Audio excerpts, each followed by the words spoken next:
Today we're taking a look at these MLB matches, which are happening on Friday, July 1st, 2022, and giving you match breakdowns, betting tips and predictions in general on these games. Welcome back to High Stakes, let's get straight into it. Also, don't forget to subscribe to get notified as soon as we release these sport prediction videos, and if you would like more betting tips and predictions, then check out our Patreon in the link down below. Our new Patreon is a way for us to help you improve your chances of making more money. Multiple plans are available for each and every one of you. You can get 30 extra betting picks all the way up to 360 extra betting picks per month. Stop wasting hours of your time searching for bad betting picks that ends up costing you a lot of money. Join the High Stakes Patreon now and get the best betting picks.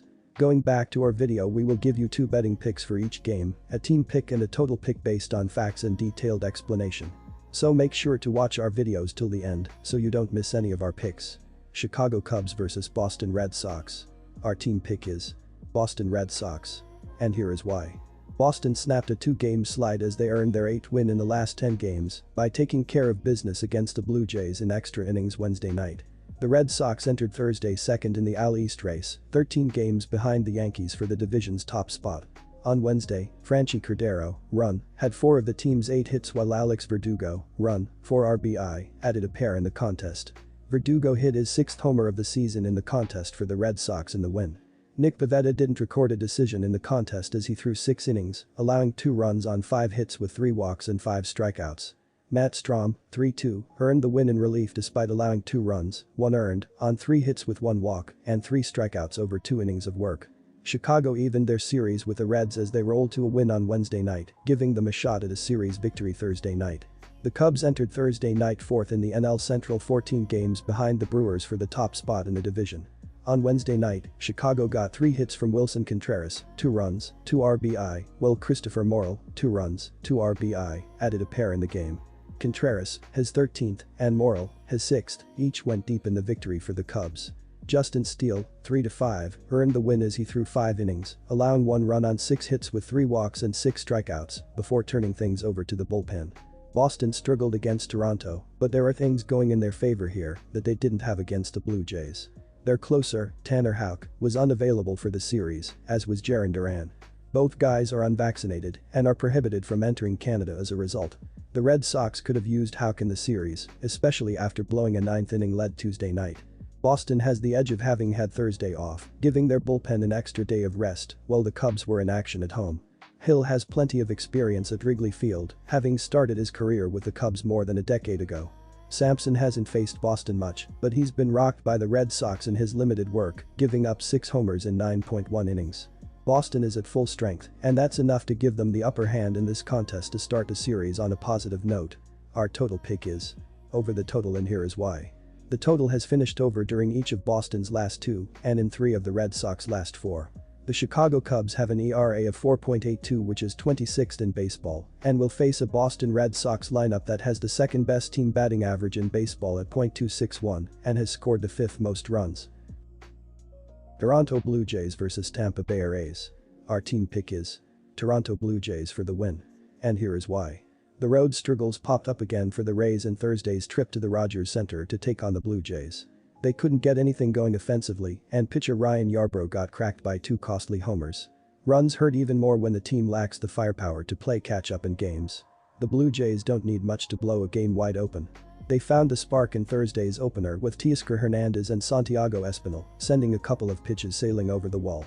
There were 4 runs total brought in from those 2 homers, and that's all the Blue Jays needed to knock off the rival Rays. The Rays have been one of the better defensive teams in the league, but one of their weaknesses is a huge strength for the Blue Jays. They're bleeding home runs.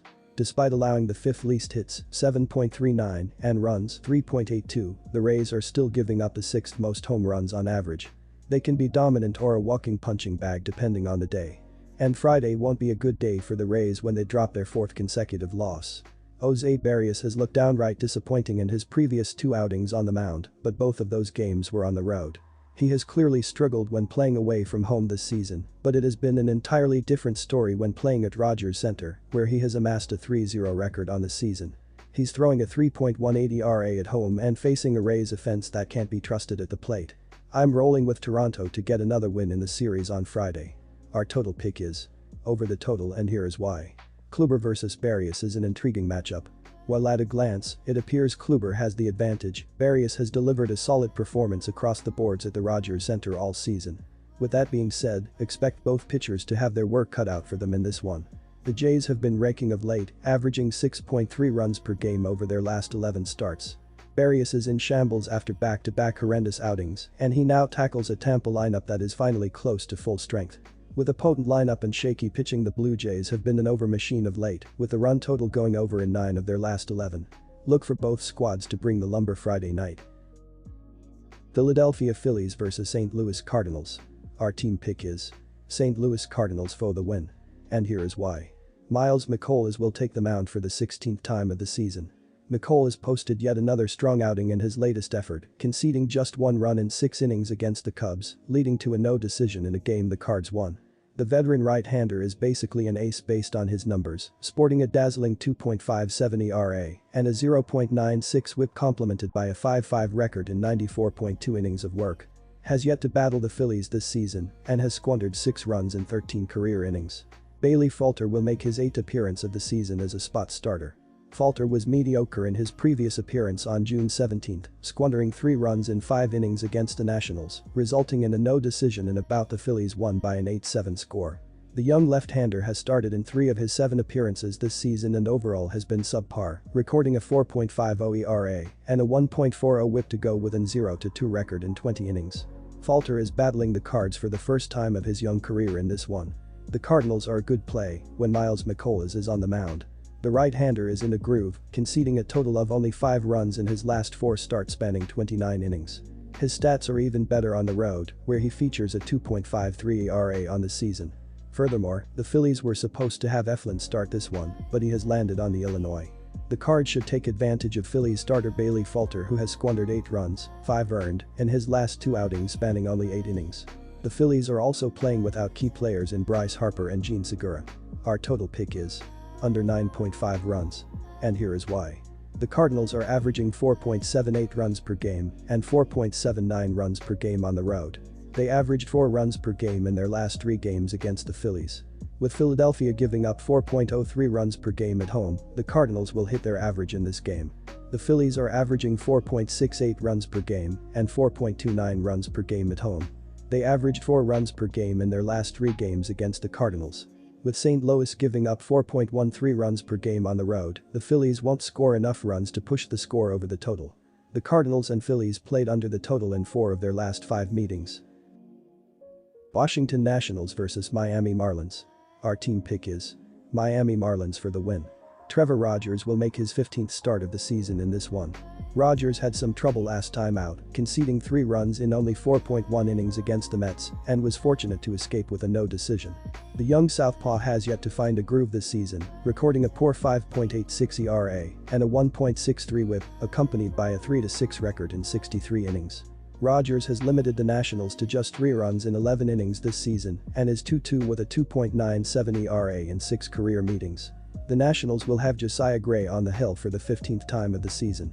Gray was stellar in his latest effort, limiting the Rangers to only 2 runs in 7 innings and finished with a no decision in a game the Nats lost. The young right-hander is clicking, allowing 2 or fewer runs in 5 consecutive outings and has improved his ERA to 3.82, along with a 1.21 whip and a 6.4 record in 75.1 innings. Gray has conceded 4 runs in 10.2 innings against Miami this season and is 1-1 with a respectable 3.45 ERA in 5 career starts against the foes.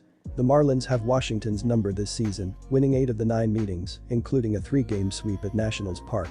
Trevor Rogers seems to elevate his team against the division foes, limiting them to only 3 runs in 11 innings this season, and the Marlins won those 2 games. Rogers features a dazzling 2.97 career ERA against the Nats. Furthermore, the Nationals' bats have cooled down, scoring 3 or fewer runs in 7 out of their last 10 clashes.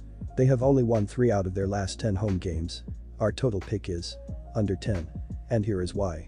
The Marlins are averaging 4.36 runs per game and 4.08 runs per game on the road. They averaged 7 runs per game in their last 3 games against the Nationals. With Washington giving up 5.32 runs per game at home, the Nationals will hit their average in this game. The Nationals are averaging 4.04 runs per game and 3.78 runs per game at home. They averaged 2.33 runs per game in their last 3 games against the Marlins.